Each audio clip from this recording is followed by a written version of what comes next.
बिस्मिल्लाहिर्रहमानिर्रहीम। Question number 9 है हमारे पास। यहाँ पे हमारे पास ए बी पैरेलल है सी डी लाइन के और डी एफ लाइन पैरेलल है ए सी लाइन के। ठीक है, इसको हम एक दफ़ा यहाँ पे ड्रॉ कर लेते हैं। सबसे हमें एक्स और वाई की वैल्यू फाइंड आउट करनी है। तो ये हमारे पास ए बी लाइन, ये बी है हमारे पास, ये पॉइंट है ए। अच्छा, इसी का पैरेलल लाइन यहाँ पे एक आ रही है, ये हमारे पास E और ये है हमारे पास C, और ये दोनों मैच हो रही हैं एक और लाइन से।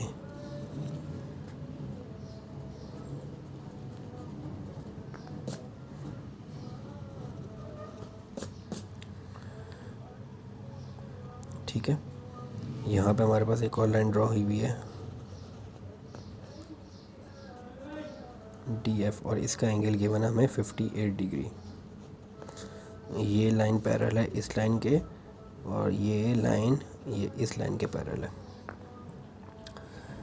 ये वाला एंगल यहाँ से लेके यहाँ तक ये 4x है हमारे पास, 4x डिग्री, और ये वाला एंगल है हमारे पास 7y डिग्री। हमें ये x और y की वैल्यू फाइंड आउट करनी है। अब अगर यहाँ पे देखें हम, तो हम ये सपोज़ कर लेते हैं कि फॉर एग्ज़ाम्पल ये वाला एंगल हमारे पास, ये वाला एंगल है x। ठीक है, हमने सपोज़ कर लिया कि ये एंगल है हमारे पास x। अब यहाँ पे इस पैरेलल लाइन और इस पैरेलल लाइन को मैच कर रही है, इन दोनों पैरेलल लाइन्स के ऊपर से ये एक ट्रांसवर्सल लाइन गुजर रही है, ये ट्रांसवर्सल लाइन। तो ये ट्रांसवर्सल लाइन z बना रही है हमारे पास। तो z बनने की वजह से ये वाला एंगल बराबर होगा इस वाले एंगल के। अगर ये एंगल x है तो ये वाला एंगल भी x होगा हमारे पास। तो हम यहाँ पे लिख लेते हैं, सपोज़ हमने एंगल किसको सपोज़ किया है, एफ डी सी को हमने x सपोज़ कर लिया।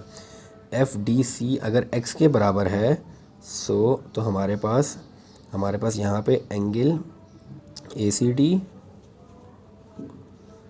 बराबर होगा हमारे पास ए सी डी, ये वाला एंगल ए सी डी, ये वाला एंगल, और बराबर होगा एफ डी सी के।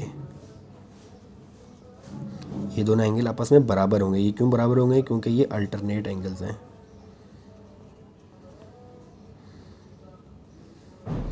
किसके अल्टरनेट एंगल्स हैं? डी एफ पैरेलल टू ए सी, ए सी और डी एफ लाइन के अल्टरनेट एंगल्स हैं ये। अब ये अल्टरनेट एंगल्स होने की वजह से ये दोनों x के बराबर है। तो पहले हम x निकाल लेते हैं। x किस तरह आएगा? हमारे पास ई सी स्ट्रेट लाइन है, ये ई सी हमारे पास, ई सी स्ट्रेट लाइन है हमारे पास, ई सी इज़ अ स्ट्रेट लाइन। तो इस स्ट्रेट लाइन के ऊपर जो एंगल्स आएंगे उनका सम 180 डिग्री होगा, यानी वो सप्लीमेंट्री एंगल्स होंगे। तो यहाँ पे ये दोनों एंगल्स स्ट्रेट लाइन के ऊपर आ रहे हैं, तो इन दोनों एंगल्स का सम 180 डिग्री होगा। तो 58 plus x degree is equal to 180 degree. तो x आ जाएगा हमारे पास 180 डिग्री माइनस 58 डिग्री। तो 180 में से 58 हम माइनस कर देते हैं। 180 डिग्री में से 58 डिग्री माइनस करेंगे तो 10 में से 8 माइनस होगा तो 2 आ जाएगा। यहाँ से कैरी है 7, 5 और 2 7, और 1 एज इट इज़ आ गया 122 डिग्री। तो x आ गया हमारे पास 122 डिग्री। x आ गया हमारे पास 122 डिग्री। x 122 डिग्री आ गया, ये x 122 डिग्री आ गया। तो ये हमारे पास डी सी एफ या ए सी डी एंगल, ये वाला ए सी डी एंगल भी x के बराबर आ जाएगा। यहाँ पे हम लिख लेते हैं ए सी डी एंगल भी हमारे पास x के बराबर आ गया है, और ए सी डी बराबर आ जाएगा 122 डिग्री के। ठीक है, अब ये वाला अंदर वाला एंगल हमारे पास आ गया 122 डिग्री के। अब C एज अ सेंटर, इस सेंटर पे पूरा राउंड सर्कल जो बन रहा है वो 360 डिग्री का एंगल का बन रहा है। तो एट सेंटर C पे हमारे पास, अच्छा सॉरी गलती हो गई ना, हमने x पहले यहाँ से गिवन था तो इसको x सपोज नहीं कर सकते, इसको x सपोज नहीं करेंगे, x और y सपोज हुआ, इनके अलावा कुछ हमें सपोज करना है। तो ये तो चेंज वो करना पड़ेगा सारा। सॉरी इसको हम बस नाम चेंज कर लेते हैं। यहाँ पे x की बजाय x और y के बजाय हम इनको z ले लेते हैं। ये z है तो ये भी z है, तो यहाँ पे हम लिख लेते हैं सपोज़ FD, इसको हम z ले लेते हैं और ये दोनों बराबर है क्योंकि अल्टरनेट एंगल्स है। और ये फिर स्ट्रेट लाइन है तो यहाँ पे ये z आ जाएगा और ये z आ जाएगा और z आ जाएगा 122 डिग्री, z आ गया 122 डिग्री। अब इसी तरह यहाँ पे ACD को हमने z सपोज किया था, ACD z निकला था क्योंकि वो उसके बराबर था FD के और वो अल्टरनेट एंगल है, तो ACD आ गया हमारे पास 122 डिग्री। अब एट सेंटर C, इस सेंटर C पे हमारे पास अंदर वाला एंगल Z और बाहर वाला 4C, तो ये कंप्लीट दोनों का सम हमारे पास राउंड सर्किल बन रहा है, तो यानी इन दोनों एंगल्स का सम हमारे पास 360 डिग्री हो जाएगा। तो Z प्लस 4x ये दोनों एंगल्स मिलके हमें 360 डिग्री एंगल बनाएंगे।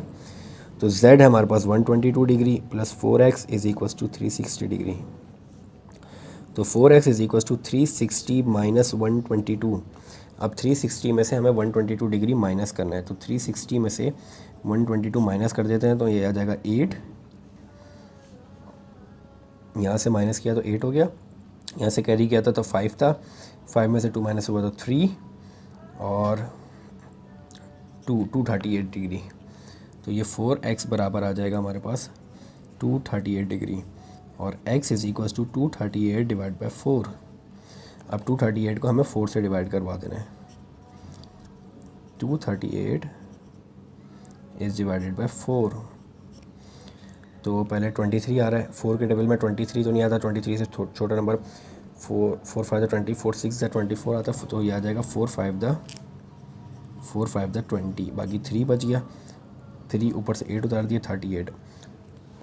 अब ये हो जाएगा हमारे पास 4 9 36 होता है, तो 4 9 36, बाकी 2 रह गया, पॉइंट लगा के हमें 0 लगाना पड़ेगा, तो 4 5 20, तो ये आ जाएगा हमारे पास 59.5 इन 4 से डिवाइड होने के बाद। तो x की वैल्यू आ गई हमारे पास 59.5, ये x आ गया हमारे पास, x की वैल्यू आ गई। अब x निकाल लिया, अब हमें y निकालना है। अब y निकालने के लिए हम क्या करते हैं, y निकालने के लिए हम इसको हमने z लिया, इस वाले एंगल को हम m सपोज कर लेते हैं, m डिग्री।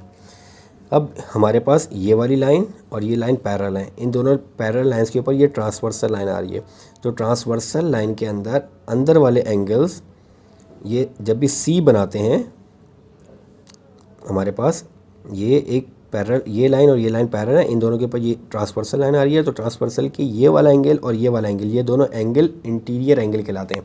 और इंटीरियर एंगल हमेशा सप्लीमेंट्री एंगल्स होते हैं, यानी इन दोनों एंगल्स का सम, इंटीरियर एंगल्स का सम हमारे पास m plus Z is equals to 360 degree, sorry 180 degree, 180 degree के बराबर होता है। सप्लीमेंट्री एंगल्स का सम 180 डिग्री के लिए का बराबर होता है। हम यहाँ पे सपोज कर लेते हैं, suppose angle BAC is equals to m degree.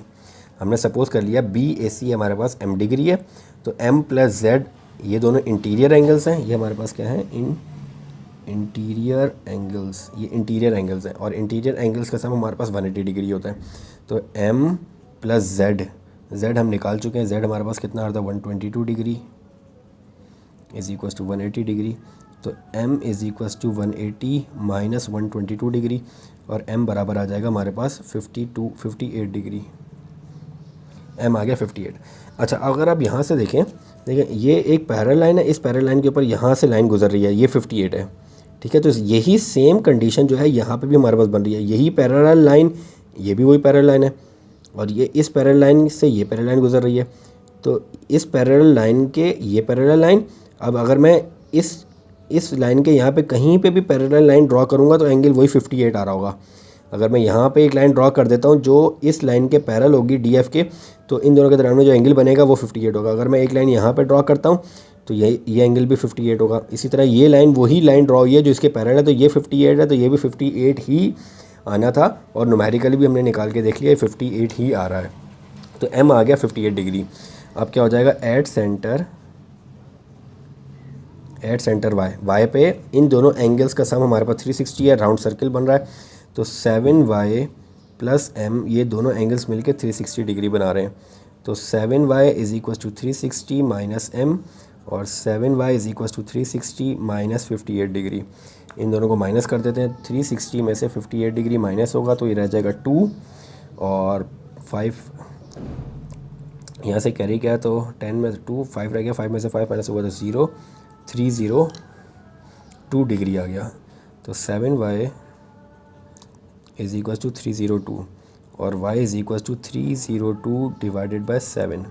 अब 302 को 7 से डिवाइड कर देते हैं तो 302 डिवाइडेड बाय 7, तो 7 1 7 7 14 7 4 28 7 4 28, बाकी रह जाएगा हमारे पास 2, ऊपर से 2 उतरा, 7 7 14 7 3 21 7 3 21, बाकी रह गया हमारे पास 1 बचेगा। यहाँ पॉइंट लगा के 0 लगाएंगे तो 7 1 7 3 आगे चलता रहेगा, लेकिन हम यहीं तक रखते हैं इसको। तो ये आ जाएगा हमारे पास y इज़ इक्वल्स टू 43.1 आ रहा है हमारे पास। तो y is equals to 43.1 degree नहीं है, ये y की वैल्यू है। टोटल 7y मिलके ये पूरा एंगल डिग्री बना रहे हैं। तो वो x और y की वैल्यू फाइंड आउट हो गई। तो ये हमारे पास क्वेश्चन नंबर 9 कंप्लीट हो गया।